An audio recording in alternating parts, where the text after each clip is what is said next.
Wow, you're making me blush, Congresswoman. But good morning, everyone. Thank you, Congresswoman, for that introduction.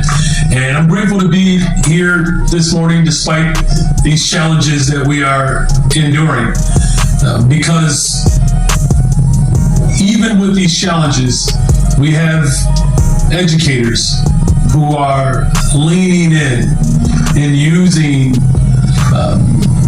the contract as well as just the basic decency to protect our humanity as a way to provide comfort. And I'm grateful to Ms. Trevino, the principal here at Funston Elementary. Thank you to all of the educators that are here. Of course, Randy and Stacy, we have our board member, G2 Brown is with us, to our community-based organizations. We find ourselves at a critical moment in our city, in our nation, as well as our world's history. We're at a moment in which we have a federal government that has not only trampled on our Constitution, but it has declared war on American cities, in particular Chicago. So the crime rate in Chicago is the highest in the United States. Illegal immigrants are terrorizing the citizens. And MS-13 is walking around in the city unchecked. But the federal troops going in to try to control the crime in Chicago, that's the biggest threat of the citizens in that city and all throughout the United States. Come on, brother, make it make sense. A government that is unwilling to fund the basic human rights that we are all collectively struggling to ensure. And whether that's education or housing, transportation, good paying jobs and healthcare, the very desires that descendants of slaves fought for post the Civil War are all under attack. But I do again want to thank the leaders that are here who recognize that our assignment for justice for all is still ongoing. And we're gathered here today to demonstrate that Chicago's educational community and our commitment to protecting families and students, our immigrants, that this is a critical time. And as a former educator, I believe that our schools are sacred places. You can hear the joy and laughter of recess, something that the Chicago Teachers Union and families had to fight for. Isn't it nice to know that there are children who get to grow up in a free and a welcoming environment where they can learn the 5 causes of the American Revolution, or a comma splice, or how about this? Learn what our collective responsibility is one to another. Sharing spaces, making friends, and building their future. These should not be places of fear or intimidation. And so when we talk about keeping Chicago's children safe, we are focusing on the safety as a whole, their physical, emotional, psychological well-being. The illegal deployment of the National Guard in our city and the escalation of ICE raids do nothing to keep our young people safe. This mayor doesn't understand that higher paying jobs, healthcare, and the highest level of education doesn't matter if the citizens of your city is not safe. It just doesn't matter. Either you check the crime or the crime's gonna check you. But they never had to check the crime because people would vote these guys in because they're Democrats.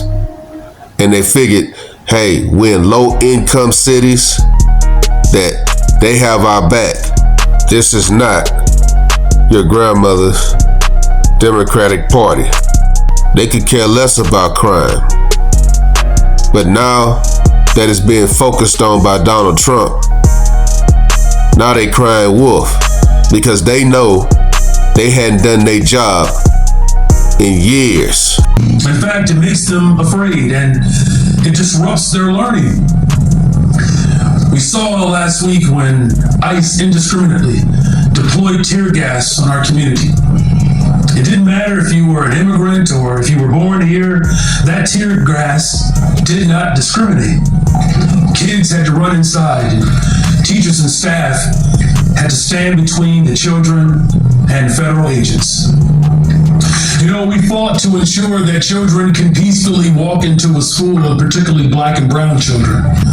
And now it's teachers that are protecting the students from the federal government. I'm grateful, though, that last night we learned that the lawsuit brought by the Chicago media, which is seeking a TRO against ICE's use of tear gas and pepper balls, seems like it will be successful. But it's sad, and it's a sad state in America when reporters have to go to court to not get shot at by the federal government. No kid should have to be tear gassed. That point we all agree with. But also, when little kids are playing in their neighborhood and getting shot in the head by stray bullets on a daily basis, and they think that's the normal, and they want to say the city is safe, and that by bringing ICE in there to clean up the crime problem, it's disingenuous. That we have to go to court so that teachers can run their classrooms and that students can get inside safely and that we can protect them from chemical agents. We have to go to court to protect the people of our city from chemical agents. This guy's ridiculous. You can tell he's uncomfortable talking about this situation because the crime in Chicago has always been out of control, but they never had to address it. He's talking about chemical agents. No one should have been exposed to chemical agents, but kids should not have to be exposed to crime walking down the streets every day in their communities. They can leave school on Friday and they might not return on Monday because of gang shootouts. Why aren't you talking about that? Chicago has been clear on this, though. We will not allow fear and hatred to tear apart our communities and families. And that's what our Protecting Chicago initiative is all about. It's about standing united and protecting all of our communities' rights. On Monday, I signed our latest executive order to establish ICE-free zones and to keep ICE agents from utilizing city property in their enforcement operations. Our teachers, school staff, and parents and communities are not asking for the military. We are asking that our schools be properly and equitably funded. Those ICE-free zones, you know who's gonna be occupying that area? Illegals, MS-13 gang members, drug dealers, robbers, stealers, rapers. They're gonna all flood that neighborhood area. Promise you that. We're asking for the resources, investments, and opportunities so that black and brown children can experience success. That children, the LGBTQIA+ community, do not have to be intimidated and afraid to exist. And my administration is proud to continue to work with our educational partners, our Chicago Public Schools, our Chicago Teachers Union, to invest in holistic and supportive schools where children are empowered to learn and access health and wellness resources. I stand shoulder to shoulder today with every principal, teacher, parent, student, and staff member who believes in the promise of our city's young people. It was Dr. King 60 years ago that made it very clear when he was accepting an award from an AFT chapter who told us that the field of education has become a battleground in the freedom struggle. And today we know it has become a battleground yet again. The Trump administration is currently withholding millions of dollars because we are trying to put in place our Black Student Success Plan. We've said it before and we will say it again. There is nothing wrong with fighting to make sure that our Black students succeed. Let me be clear in my final note.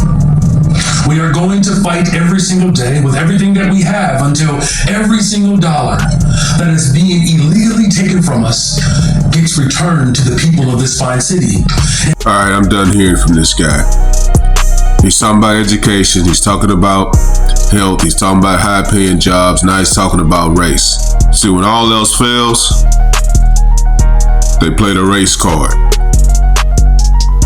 The thing is, you got to have a safe city in order to build the infrastructure where jobs matter, education matters, and healthcare matters. Businesses are leaving Chicago because the city is not safe.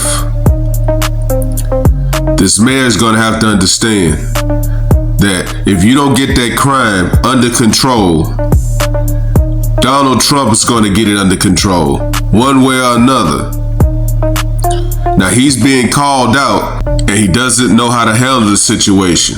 He's overwhelmed.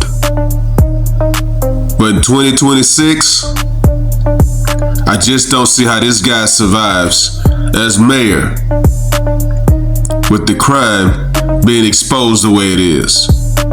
The citizens of Chicago are tired of this, but they didn't figure there was a way to get it resolved until Donald Trump sent those troops in there.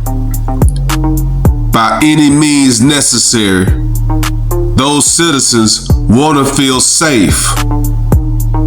Let me know what you guys think. Like, comment, subscribe. Follow God, not culture.